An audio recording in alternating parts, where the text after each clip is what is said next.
Good morning student. हमारा ratio and proportion का topic शुरू है। रेशियो के सारे कंसेप्ट हमने लगभग समझ लिए हैं। अब हमारा जो है प्रोपोर्शन शुरू हो रहा है। तो सबसे पहले प्रोपोर्शन से रिलेटेड जितनी सारी बातें हैं वो मैं आप सभी को बता दूं। तो what is proportion? The equality of two ratio is called proportion. बराबर, हम रेशियो की इक्वालिटी को प्रोपोर्शन बोलेंगे। बराबर, the first and the fourth term are called extremes of proportion, whereas the second and third term are called mean of proportion। बराबर, अब ये मैं आपको समझा देती हूँ। जैसे मेरे पास टर्म है कोई 80, 64, 30 और ये 24। बराबर, यहाँ रेशियो और प्रोपोर्शन की साइन मैंने दी हुई है। तो यहाँ फर्स्ट और फोर्थ टर्म, ये मेरी फर्स्ट टर्म है और ये मेरी फोर्थ टर्म है।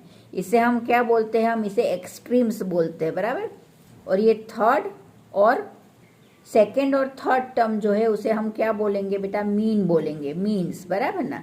तो ये जो सेकंड पॉइंट बताया वो इसी से रिलेटेड है और इसी से रिलेटेड है। और जब हम हमारा सम सॉल्व करेंगे तो हमें इसी फॉर्मूला पर हमारा सम सॉल्व करना है। बराबर,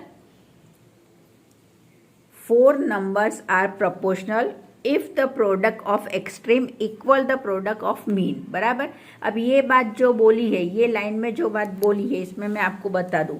जैसे ये मेरा है 80 और 24। बराबर, तो मैं 80 और 24 को मल्टीप्लाई करूंगी तो मेरा आंसर 1920 आता है।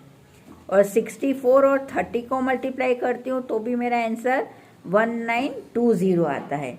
तो ये जो थर्ड लाइन में बोला है कि जब 4 नंबर है हमारे, 4 numbers are proportional if the product of extreme, यानी ये हमारे एक्सट्रीम का प्रोडक्ट और हमारे मीन का प्रोडक्ट दोनों सेम होता है तो वो चीज़ क्या होती है? वो चीज़ प्रोपोर्शनल होती है। बराबर, if A ratio B proportional B ratio C, then A, B and C are said to be the continue proportion where B is the mean proportional between A and C। बराबर, अब इसमें जैसे मैं आपको बता दूं, सपोज मैंने ये दिया आपको कोई नंबर हम लेते 80, 64, ये हमारा, तो थर्ड नंबर जो है वो हमारा 64 ही रहेगा और इसके बाद 24। बराबर ना, यानी A, B, B, C। बराबर, इस तरह से। अब एग्जाम्पल देखो, मैंने यहाँ पे दिया हुआ है 80, 64, 30 और 24 जो अभी मैंने आपको समझाया। बराबर ना, यही एग्जाम्पल मैं आपको फॉर्मूले के थ्रू समझा देती हूँ। अब मेरे पास है 80, 64, 30 और 24 इन प्रोपोर्शन। मैं आपसे पूछ रही हूँ कि क्या ये नंबर प्रोपोर्शन में है? बराबर, प्रोपोर्शन में मैंने आपसे बोला कि हमारी फर्स्ट और फोर्थ टर्म जो है वो एक्सट्रीम बोली जाती है और सेकंड और थर्ड टर्म जो है उसे हम मीन बोलते हैं। बराबर, तो इसका हमारा फॉर्मूला यूज होता है product of extremes equal to product of mean. बराबर, यानी A ratio B proportion C ratio D. बराबर, यहाँ ए हमारा क्या है? ए हमारा 80 है, बी हमारा 64 है, सी हमारा 30 है और डी हमारा 24 है। तो इस तरह से जो है हम हमारी वैल्यू पुट करेंगे और वैल्यू पुट करने के बाद हम इसे सॉल्व करेंगे। We have product of extreme, यानी प्रोडक्ट हमारा फर्स्ट टर्म और लास्ट टर्म है। बराबर, तो 80 × 24 करेंगे तो हमें मिलता है 1920 और product of mean equal to 64 × 30, तो ये भी हमारा होता है 1920। तो हम बोल सकते हैं therefore product of extreme equal to product of mean. तो ये जो है हमारे प्रोपोर्शन के बारे में बेसिक, हमारी बेसिक सारी बातें जो है वो मैंने आपको बताई।